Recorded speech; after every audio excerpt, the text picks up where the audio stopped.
નમસ્કાર. ફરી એકવાર મોરબીના શૈક્ષણિક જગત માટે ખૂબ સારા સમાચાર લઈને આવી રહ્યા છીએ.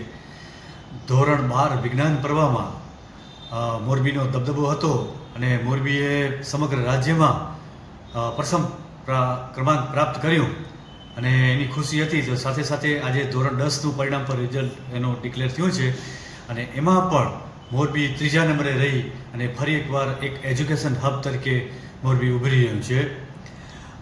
સમગ્ર રાજ્યનું પરિણામ 83.86% છે, જ્યારે મોરબીનું રિઝલ્ટ છે 89.13% સાથે ત્રીજા ક્રમે છે. ગત વર્ષે A1 વિદ્યાર્થીઓ 816 હતા, ત્યારે આ વર્ષે 1139 વિદ્યાર્થીઓ છે. ગત વર્ષે 0% રિઝલ્ટ ધરાવતી એક પણ શાળા નહોતી, જ્યારે આ વખતે પણ એક પણ શાળા નથી.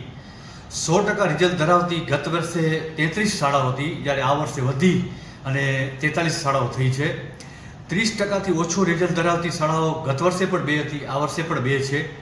કુલ 12,300 વિદ્યાર્થીઓ નોંધાયા હતા, તેમાંથી 12,166 બેઠા હતા. 10,943 વિદ્યાર્થીઓ પાસ થયા. આમ 89.13% રિઝલ્ટ સાથે ફરી એકવાર મોરબી ટોપ 3માં રાજ્યમાં આવે છે.